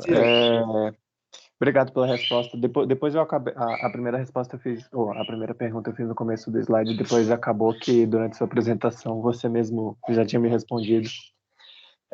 Eu tinha ficado motivado até pensando na questão de como seria o mapeamento, por exemplo, dos casos de Covid ou das cepas, né, de Covid com essa metodologia. Por isso que eu perguntei se tinha como aplicar para doenças infecciosas. Não, E na questão do LisaMap, é que ele é uma análise estatística espacial, né? Que verifica por dependência dos polígonos que ficam dos polígonos, né? Que estão dos polígonos vizinhos. E aí eu consegui ver no mapa de vocês que tem muita proximidade entre eles. Em algumas localidades tem taxa, não foi taxa, né, que foi usada no gerenciamento, mas assim, tem frequências mais altas. Isso. E em algumas outras frequências mais baixas. E daí, com uma análise de Lisa, eu acho que conseguiria mostrar uma significância estatística apontando praticamente assim bolsões vizinhos onde você tem maior e menor risco, digamos assim, porque você tem frequências entre vizinhos maior, frequências baixo, médio alto, e aí esses mapas eles conseguem passar essa informação tanto em resultado estatístico quanto em gráfico. E aí eu acho que seria uma proposta bem interessante, por isso que eu perguntei se foi feito, porque na hora que eu olhei o nome eu pensei assim, eu acho que isso dá para fazer um Lisa. Não, com certeza, eu até agradeço a sugestão, com certeza eu vou olhar um pouco, né, com maior carinho sobre isso. Com certeza, o problema dos dados, né, de paracoccidioidomicose é que eles são extremamente escassos, né? Então, assim, mesmo indo atrás da literatura e fazendo isso, a gente vê que tem um aumento, né? Assim, uma predominância desses dados né, em certas regiões, né, do Brasil. Mas o que a gente vai tentar agora é exatamente tentar modelos, né, que a gente possa minimizar, né, esse viés, porque a gente tem um viés, né? E a ideia de fazer o estudo ambiental também é para tentar minimizar esse viés, porque são áreas que basicamente você tem, né, dado nenhum, que é, por exemplo, a Caatinga do Brasil. Então, se a gente conseguir, né, associar o dado ambiental com o dado clínico, né, a gente tenta um pouco minimizar então esse viés, né? E com certeza, eu vou dar uma olhada e até agradeço sugestões, viu? Nada, eu que agradeço sua resposta e obrigado também pela apresentação. Parabéns. Valeu. Vamos alternar aqui a Eleonora. Bom dia, professor. Obrigada pela, né, sua apresentação, está muito interessante. O que eu observo assim, nas suas hipóteses, né, sobre as causas da doença, é que você fala assim, que no Ceará, né, na região da Caatinga, uma hipótese é que o desenvolvimento humano seja pequeno. Por isso que... Mas eu acho que, assim, se você for comparar com Mato Grosso, Rondônia, então a questão não seria o desenvolvimento humano, porque lá é bem mais, bem menos, a densidade demográfica é bem menor. Eu acredito que o clima, né, pode ser favorável, porque a região da Caatinga, o Ceará, tem grande época de estiagem de chuva, então lá é muito seco, o solo é seco e fungo, né, gosta de umidade, e que essas outras regiões que você mostrou são regiões mais úmidas. Eu acho que essa hipótese seja mais provável para o caso do Ceará, né? E também a questão da, né, subnotificação da doença, né, o falso diagnóstico, né, dando. Eu acho que lá no Ceará, eu sei que eu sou cearense, a leishmaniose ela é uma doença endêmica. Será que estão confundindo, né, Claro. essas doenças porque não se conhece esse fungo? Aí isso também eu acho que é uma hipótese a ser investigada. Mas o desenvolvimento humano eu acho que nem tanto, porque a população do Ceará são 9 milhões de habitantes, é muito grande. Comparado com Mato Grosso, né, Rondônia. Essa é a minha... E sobre esse método Random Forest, como é que ele funciona, mais ou menos? Bom, Uma assim, das perguntas. bom, primeiro, né, só para poder te falar um pouco sobre a questão do desenvolvimento humano, né? Uhum, É o seguinte, bom, bom, quando eu falo nisso, né, a gente, assim, eu trago isso como perspectivas, né, no final da minha apresentação e falo um pouco sobre o desenvolvimento humano lá. Bom, a gente consegue saber que, em termos demográficos, né, a região tem menos habitada, se a gente concorda, né? E a gente concorda também que em Rondônia, o que acontece? Apesar de ter um desenvolvimento humano baixo, né, uma demografia baixa, né, você tem ali áreas de fronteira, né, agrícola, né, muito bem estabelecidas. O que isso não ocorre muito ainda na Caatinga. Então, você tem, né, cultivares assim locais, né, cultivos locais e assim uma agricultura mais familiar, né, vamos dizer assim, com irrigação assim mais de pequena escala, vamos dizer assim, né? A gente vê muito isso, a gente observou isso muito lá. Mas sim, mas são modelos que a gente precisa de testar, né? Então pegando o gancho, né, com o modelo de regressão, né, de Random Forest, né, que é basicamente um modelo, né, de regressão, né, logística, né, e tem um pouco também sobre um algoritmo de aprendizagem associado a ele, né. Então, o que a gente tem feito é colocar então casos pontuais nesse primeiro momento, né, e comparar com os mapas, né, com os mapas de clima, basicamente, ou as categorias, os biomes, né, que são as categorias bioclimáticas, né, para ver se existe alguma categoria associada com a presença ou não da doença, né. Então, assim, é basicamente utilizando esse modelo de regressão, né, e mapas bioclimáticos para poder fazer essas predições, né. Então, basicamente é isso. Então, assim, voltando para a primeira pergunta, então, será que a gente consegue, né, modelar isso junto, não somente com características bioclimáticas, né? Obviamente, né, né, como, por exemplo, precipitação, né, disposição de umidade no solo, etc., né, diferentes categorias, né? Então, será que isso a gente consegue modelar, né, utilizando esse modelo, esse algoritmo, né, para as doenças? Então, isso é o primeiro passo, né? Então, a gente fez um modelo de Random Forest assim, muito superficial no primeiro momento, para poder, inclusive, apresentar isso para o Ministério da Saúde, né? Mas a gente quer aprofundar um pouco, uma vez que agora o Lucas terminou, né, os dados as coletas dos dados clínicos, né? Que ainda tinha muita coisa ainda para ser feita, né? Principalmente na região do Nordeste, né? Então, a gente vai agrupar esses dados. E uma coisa que você comentou também, né? Você falou que fungo gosta, né? A gente tem essa percepção, né? Que fungo ele gosta de umidade, né? Bom, isso de certa forma é verdade, né? Para a maioria dos fungos, né? Você vai ver talvez uma diversidade menor ou maior em ambientes, né? Mais úmidos ou menos úmidos. Mas diversos fungos eles crescem, né? E ocupam esses nichos extremamente áridos, né? A gente vê que a gente consegue detectar o paracoccidioides, né, por métodos moleculares nessas regiões do Nordeste, região de Caatinga, né?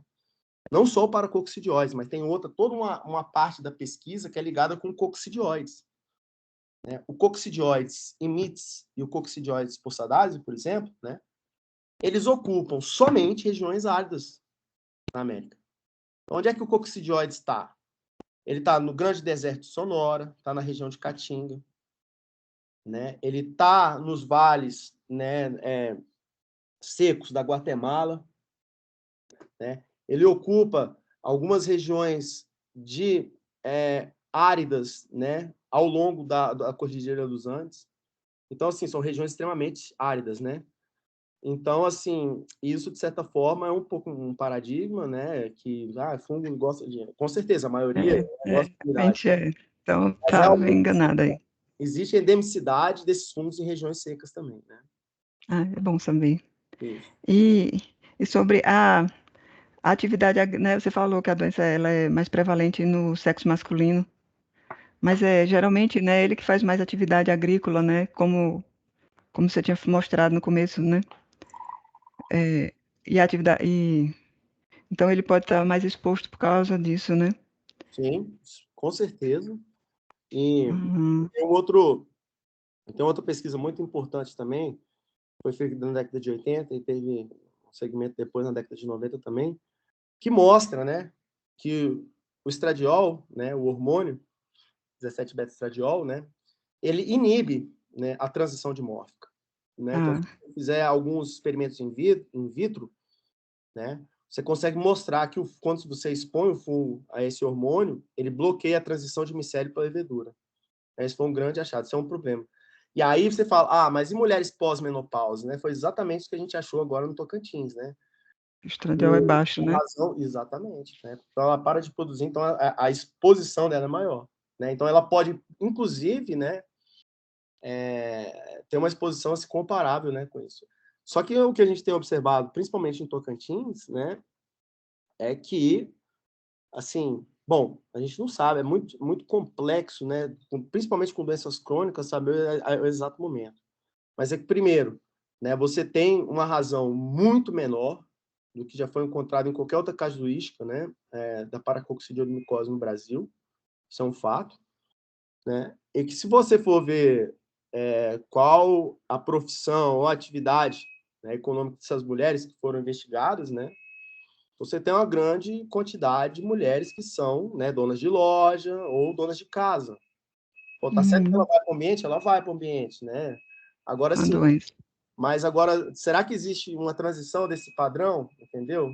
Os processos que a gente chama de urbanização, ou, né, pelo simples fato de você ter construções muito perto dessas cidades, de áreas de hotspots da doença que você está aumentando, então, a exposição de populações, né, por partículas de aerosol dentro de cidades mesmo, por exemplo, né? Será que a gente tem debaixo, por exemplo, de uma região hiperendêmica? A gente está vendo isso. Então, se você consegue mexer, principalmente em construção de rodovia, né, construções, né, de casas, etc., você não consegue, você gera um maior número de aerosol, você consegue expor essas mulheres mais. Então, isso é uma hipótese que a gente tem, discute, inclusive, nesse trabalho que a gente está publicando agora. Tá? Mas é importante, eu agradeço suas perguntas, é extremamente interessante, né, discutir isso, né, sobre essa questão específica da paracoccidioidomicose. Tem mais uma coisa, o alimento, por exemplo, a soja, né, que é produzida muito no Mato Grosso, eles podem ser contaminados, já que o solo tem o fungo? Os grãos, né? Bom, basicamente os Os meios. grãos. Bom, eu acho que sim, né? Mas eu não sei. Bom, bom, sim, né? Por exemplo, eu vou te dar uma. Bom, eu não tenho uma resposta muito bem formada assim, para te falar que se soja especificamente pode estar contaminada, né? Mas o que eu tenho certeza é que, né, no processo de extração, né, dos biocompostos da soja, bem possivelmente esses fungos são eliminados, né? Esse é o primeiro ponto. O segundo ponto é que se o fungo contaminasse de fato, né, tivesse algum problema sério com isso, você tem hoje de certa forma, um controle, né, um controle de alimentos, né, muito Para grande. exportação, né? Ia prejudicar a exportação, Mas isso não possivelmente não tem, não é, como é que eu vou te falar? Isso pode ser considerado um problema, mas eu acredito que, assim, esses fungos, se eu te dar uma boa ideia sobre por que esses fungos são altamente encontrados em tocas de tatus, por exemplo, estão extremamente associados com hospedeiros mamíferos, né? Em 2011, a gente publicou um trabalho, a gente está republicando, está fazendo outra análise agora também, sobre genes, né, associados com a degradação de proteínas e genes associados com a degradação de carboidratos. Então, basicamente, o que a gente faz?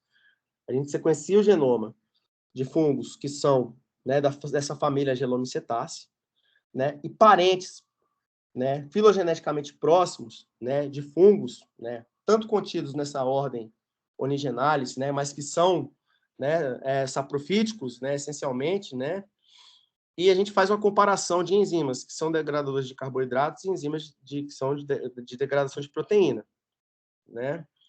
E o que a gente tem observado, né? Já nesse trabalho de 2011 a gente publicou na PLOS Genetics e agora também que a gente está submetendo esse trabalho novo, né? Que esses fungos que são parentes mais próximos, que não causam doenças, que são unicamente, exclusivamente saprofíticos, eles têm um ganho de enzimas de degradação de carboidrato e uma perda importante na, né, perda de genes, né, de enzimas de degradação de proteína. Enquanto que os fungos patogênicos humanos, que incluem o coccidioides, paracoccidioides e citoplasma, já é o contrário. Eles têm um ganho, né, uma expansão de enzimas, né, de degradação de proteína, uma perda de enzimas de carboidrato. Então, mostrando o quê? Que isso, de certa forma, interfere. Né? Não que o fungo não possa crescer em um substrato, né, que é basicamente de planta, né? Porque a gente sabe que esse fungo, por exemplo, cresce em água batata, por exemplo. Né? Isso é né? Mas isso é um fator que contribui, ele, por exemplo, está extremamente associado, né, com hospedeiro mamíferos. E o que você tem numa toca de tatu? Né? Você tem resto de queratina, você tem fezes, né, que basicamente se alimentam, por exemplo, de insetos, né? Você tem, né, não só tatus, mas, por exemplo, outros camundongos também, que você tem muito pelo que é depositado, né? A gente já achou fungo, por exemplo, com alta incidência em coruja buraqueira, né, que se alimenta principalmente de pequenos mamíferos, né? Então você tem alta afinidade, né? E então você acaba vendo que realmente esses ambientes, né, mamíferos, principalmente esses ambientes de toca, contribuem para a preservação do fungo no ambiente, né? Agora, se realmente a soja é um problema, né, se tem um fungo crescendo em soja, isso eu desconheço, vou te falar a verdade, tá bom? Obrigado, Eleonora. Vou passar aqui para o chat antes do Rodrigo. A Dana lhe pergunta se existe alguma relação entre a variabilidade genética e a apresentação clínica. Então, eu tenho 2 trabalhos, né, que avaliaram isso. Um eu apresentei, só que é entre brasiliense e americana. O que a gente viu entre brasiliense e americana, a gente não tem diferenças clínicas muito óbvias, a não ser o tropismo de paracoccidioides americana por glândula adrenal. Tá? O mesmo grupo, né, lá no Mato Grosso, em São Paulo, fizeram o mesmo estudo. Aí só que diferentes espécies, brasilienses e lutz. Quando eu comparo brasilienses e lutz, eu não consigo achar diferenças estatísticas entre a apresentação clínica. Tá? Entretanto, entre brasiliense e americana, o único estudo que achou alguma coisa importante foi que a americana tem tropismo por glândula adrenal. Então, é isso que a gente conhece até hoje. Tá? Obviamente, estudos mais, né, complexos, utilizando o maior número de isolados, são necessários hoje para poder entender esses fatores melhores, tá bom? A Dana ele também pergunta aqui sobre a referência do diagnóstico, se a apresentação pulmonar, com referência ao diagnóstico, ela é realizada com amostra de escarro, se é biópsia direta, se é lavado broncoalveolar. Isso, são os dois. São tanto lavagem, são, assim, basicamente, né? Bom, a gente sabe que broncoscopia hoje é um problema sério, né, de se fazer. Assim, é um método extremamente invasivo, mas, né, a pessoa às vezes chega a ser entubada ou precisa de realmente fazer para confirmação de outras doenças infecciosas. Então, a gente usa tanto escarro como lavado broncoalveolar.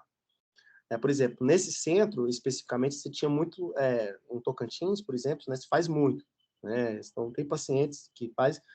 E a sensibilidade do lavado broncoalveolar é extremamente alta. É uma amostra muito rica, entretanto, muito invasiva, né? Já o escarro, ao contrário, né? Então, você tem todos os problemas de lise, né, do material, enfim. Entretanto, também é um material valioso, que a gente pode usar tanto para cultura como no diagnóstico molecular e, por que não, sorológico também, né? Ela pergunta isso, sobre se tem sorologia e amostra sanguínea. Exato. Assim, a gente não faz assim, a sorologia, né? Tem o Hugo está por aqui também, o faz, né? Mas me parece que a sorologia, né, principalmente em lavado bronquiovelar, é extremamente sensível, né? É muito boa. Assim, um grupo, se não me engano, na Colômbia já testou isso, né, e tiveram casos muito interessantes nesse sentido. O lavado bronquioalveolar é particularmente útil para testes moleculares também. Assim, e, se não me engano, esse estudo colombiano ele mostrou uma sensibilidade de 100% para PCR do lavado. A questão é que o lavado ele não é a rotina para a investigação do paciente com tosse, febre crônica pode ser tanto tuberculose quanto PB, micose. Então, o normal é eles fazerem um escarro e investigarem isso. Mas nos pacientes que recebem fazem uma bronquoscopia e tiram lavado, o lavado é provavelmente a forma mais assim, o tipo de amostra que mais resultado dá. Assim, resultado positivo dá nos pacientes que têm a doença. E pode ser usado também para sorologia também. Né? Eu acho que não tem... Mas, obviamente, isso é feito mais, né, com sangue periférico, tá bom? Obrigado, Hugo. Rodrigo? Boa tarde, Marcos. Parabéns pela apresentação. Foi uma aula aí de ecologia, biogeografia, filogenia, falando também de caracterização dos isolados, né, associação com casos clínicos. Então, foi uma aula de paracoco que eu nunca tive, né? Então, a gente aprendeu bastante. Obrigado. Eu tenho duas perguntas. A primeira qual que é o efeito do desmatamento na ocorrência do paracoco, né, estudos relacionados a isso. E a outra, se falou muito do tatu, né, da raposa, até de preguiça, mas em relação aos gambás, os de Delfos, qual que é o papel dos gambás como reservatório desse fungo? Tá, obrigado pelos comentários. Assim, um gambá, isso foi muito pouco estudado ainda. Eu vou te falar, assim, né, tanto por isolamento quanto por sorologia, né? Isso tem muito pouco dado ainda, mas, né, uma vez que é hospedeiro mamífero, né? E se eu não me engano, os gambás também são organismos, são mamíferos que habitam tocas também, se eu não me engano, certo? Eles vivem em troncos de árvore, ou então dentro de cupizeiro. Eles Exato. fazem suas camas em abrigos fechados. Isso. Então, assim, a possibilidade, né, quando você tem esse ambiente favorável para o desenvolvimento, principalmente desses fungos originais, eles é possível, mas não foi avaliado ainda, Rodrigo. Bom, a primeira questão, a primeira pergunta é particularmente muito interessante. Então, esse é o seu problema. Se tem desmatamento, se tem produção agrícola, né? O que acontece, né, depois em longo tempo, né? Então, por exemplo, né, nas áreas de plantação de cana em São Paulo, né, você tem observado a cada ano a diminuição de casos de pacientes agudos. Então, muitos pesquisadores, principalmente os médicos, perguntam por que disso. E uma das principais respostas, então, por exemplo, quando você desmata, você tem um boom de casos, né, particularmente, principalmente casos agudos. E depois isso, com o decorrer do tempo, vem caindo. Por que isso? Muita gente... bom, são duas possibilidades. Uma é da perda de biodiversidade, né, global, de micro-organismos do solo. Né, isso é extremamente observado, né, não só para comunidades fúngicas, mas para comunidades bacterianas também, né, devido às monoculturas, etc.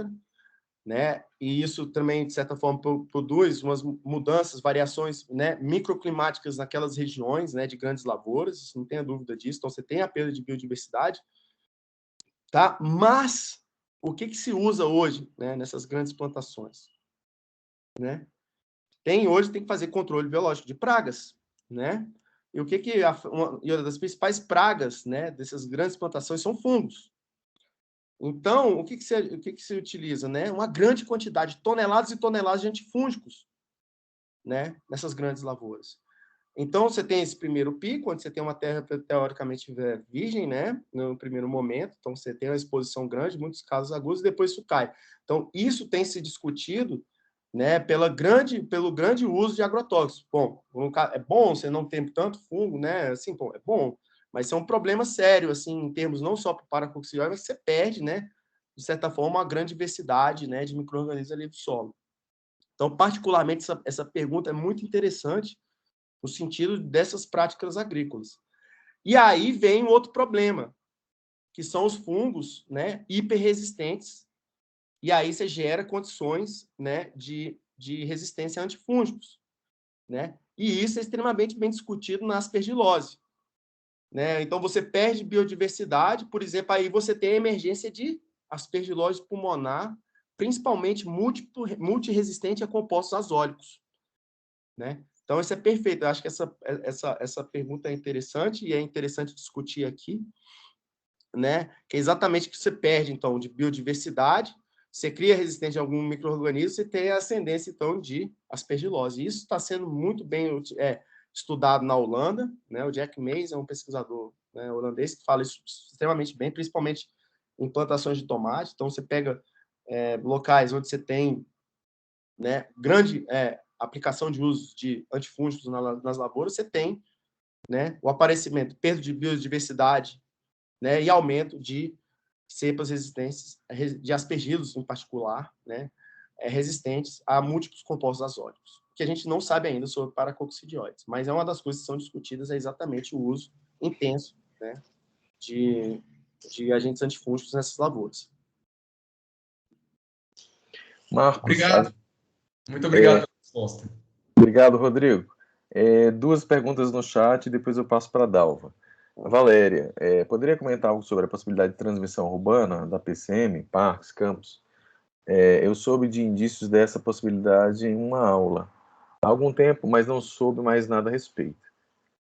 Seria importante saber para manter atenção a esse diagnóstico, mesmo quando não há contato em áreas rurais, especialmente em imunossuprimidos. Certo. Pergunta extremamente importante, né? Exato, os imunossuprimidos. São Paulo, né, em Minas Gerais, você tem pessoas que, né, não têm, né, histórico, né, de atividade rural, elas acabam contraindo paracoccidioide morrendo. Então, você tem casos, né, de bebês, né, que pegaram essa doença, certo? Nunca tendo um contato exposto. Mas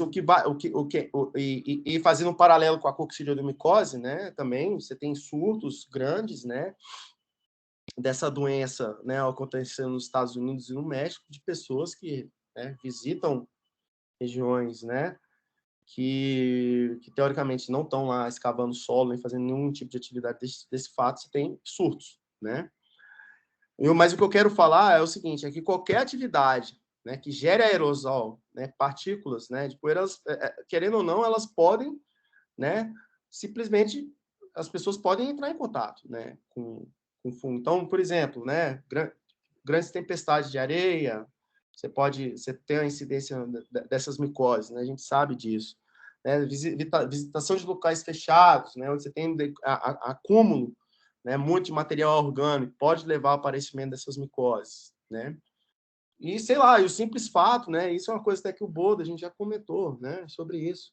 Pô, o cara constrói uma rodovia, né, perto de um bairro, né, o que acontece ali? Você gera uma grande quantidade de aerosol, né, e essas pessoas acabam inalando. E isso foi mostrado agora no primeiro surto, bom, dois surtos, né, não só esse, mas a construção da hidrelétrica na Argentina também, uma construção na Argentina, de uma hidrelétrica na Argentina, né, e na construção do arco metropolitano do Rio de Janeiro, é que o simples fato de acontecer dessas construções grandes urbanas, né, as pessoas que moram nessas periferias dessas construções começam a serem infectadas, né?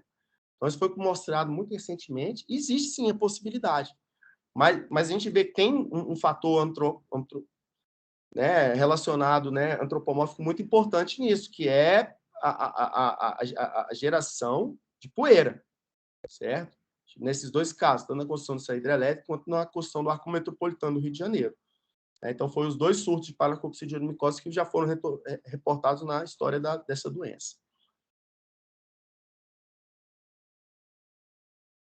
Perfeito. E a Lorena, ela tinha feito uma pergunta aqui, já falando sobre, que você já respondeu sobre o desmatamento, mas ela queria saber sobre, uma vez que a doença é causada por um fungo termodimórfico, se o aquecimento global pode afetar a incidência.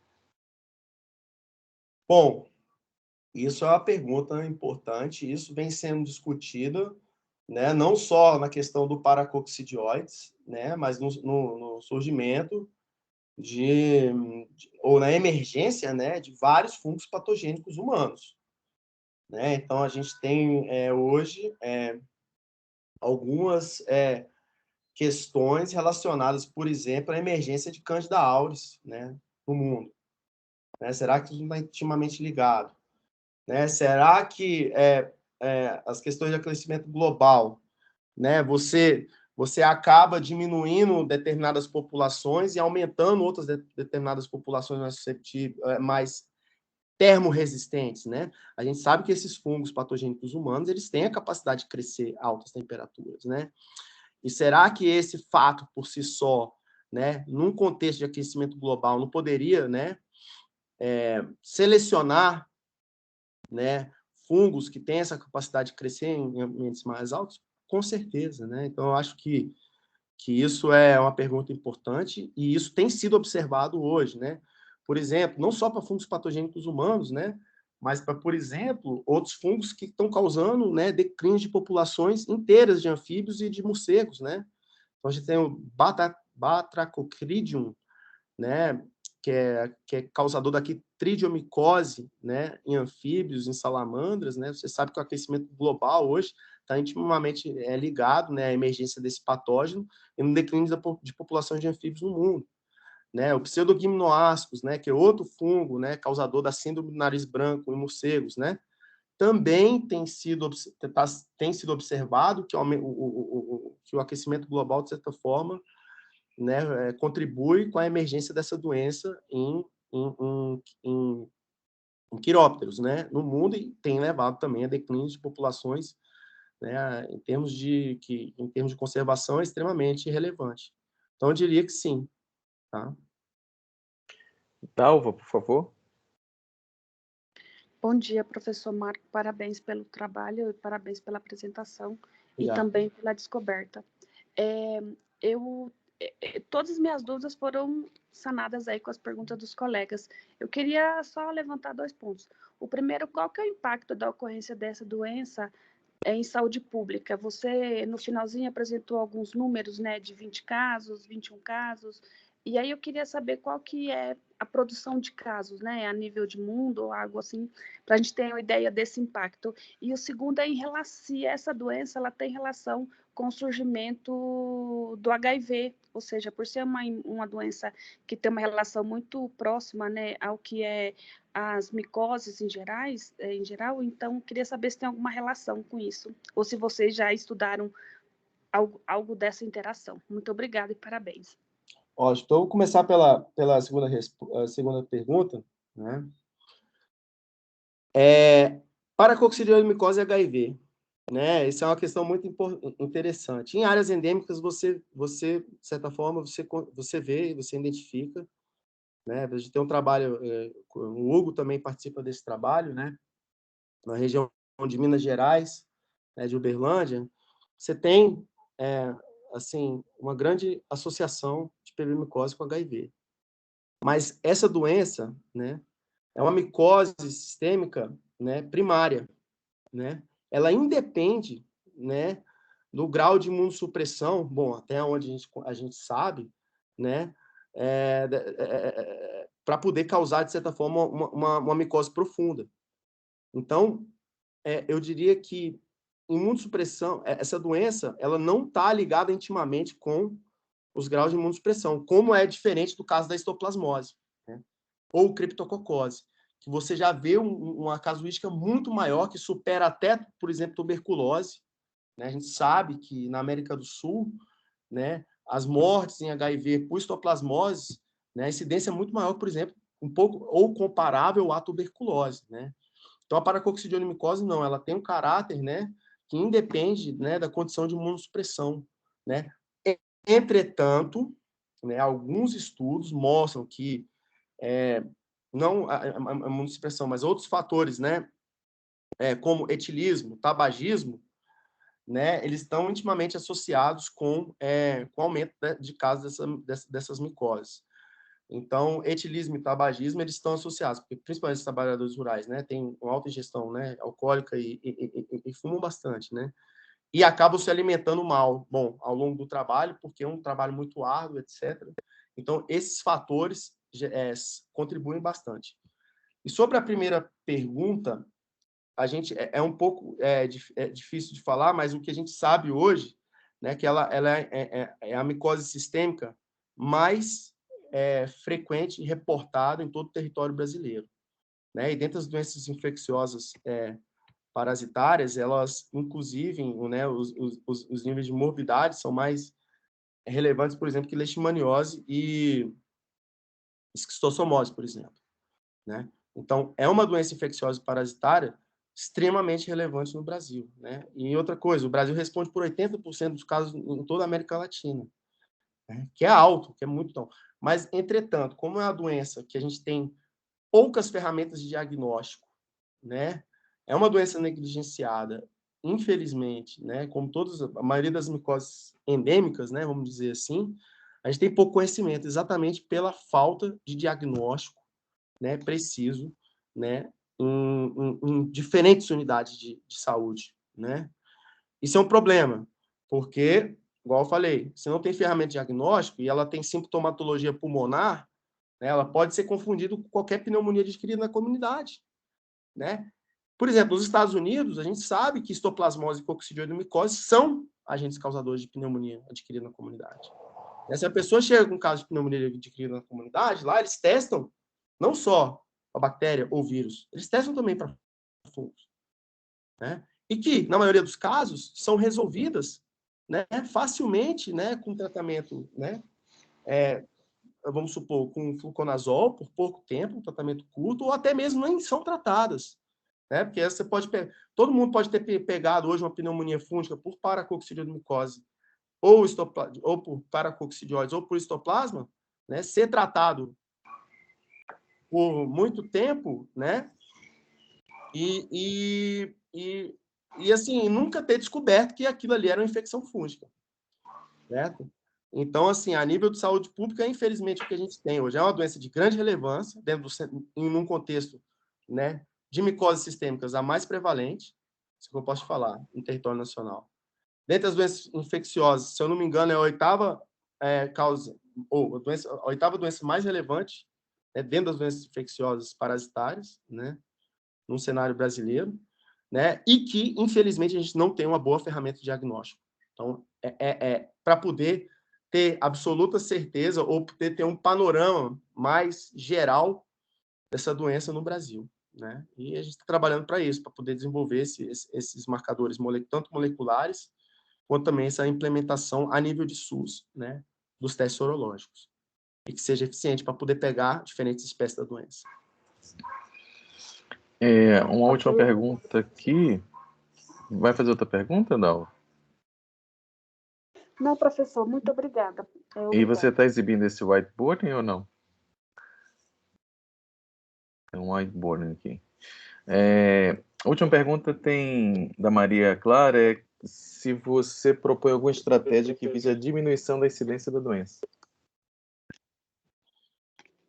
Bom, essa é uma doença ambiental, né? Você não tem transmissão de homem para homem e não tem transmissão zoonótica, né? Então, isso é complicado. Como é que você minimiza, né, a ocorrência da paracoccidioidomicose? Por outro lado, ela é uma doença ocupacional, né? Se a gente pensar bem em termos de epidemiologia, né, da paracoccidioidomicose, a gente vê que é uma doença puramente ocupacional. Quem é que? Trabalhador rural, né? Pessoas que operam máquinas agrícolas, certo? São caçadores, né? Então, como é que você minimiza, né, a ocorrência da doença? É utilizando EPI. Né? Por exemplo, a gente tem, hoje em dia, essa é uma coisa muito interessante, né? A doença, ela meio que, assim, a gente vê poucos casos, por exemplo, em pessoas que operam máquinas, né? Porque as máquinas hoje são todas cabinadas. Então, tem ocorrido. Mas ainda o trabalhador rural, né? Ou o caçador, você pedir para ele usar uma máscara N95, que é o que a gente faz quando a gente está acessando a terra dos tatus, as tocas de tatus, né? Ainda é uma questão que é discutida, né? Amplamente. Entretanto, já nos Estados Unidos, onde você tem guias, né? Onde você tem o CDC envolvido, e essas doenças também, principalmente na Califórnia e no Arizona, elas têm um caráter também ocupacional, né? Eles têm essas medidas, né? De poder utilizar EPIs, né? Principalmente o uso de máscaras, né? Durante essas atividades que envolvam remoção de solo, certo? Então, essa é a primeira coisa. A segunda alternativa seria vacinas, né? Que, infelizmente, existem poucos estudos sendo desenvolvidos.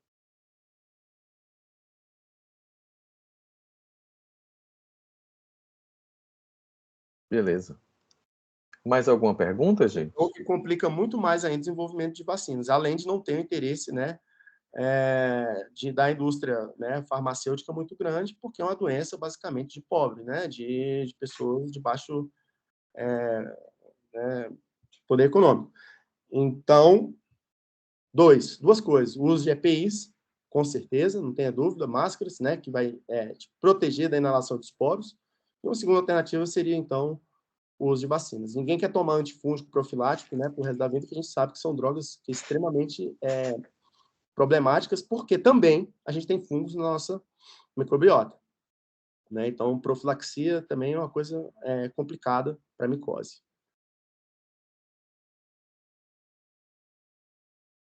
Bom, são 10 horas. Eu gostaria de reiterar meus agradecimentos ao Marcos Teixeira, professor Marcos Teixeira, pela apresentação e pela participação aqui em nossos seminários. Obrigado, Marcos, pelo aceite. Eu que agradeço. Então, convido a todos, né, na próxima semana, a gente vai dar continuidade, fiquem atentos aí à divulgação que acontece aqui nos nossos canais e também nos WhatsApp. Muito obrigado, uma boa meia semana a todos, cuidem-se, nos vemos na próxima semana. Obrigado, bom dia. Obrigado, tchau, pessoal. Boa semana, gente. Obrigado, Felipe. Bom dia. Obrigado, Marcos. Tchau, bom dia. Obrigado.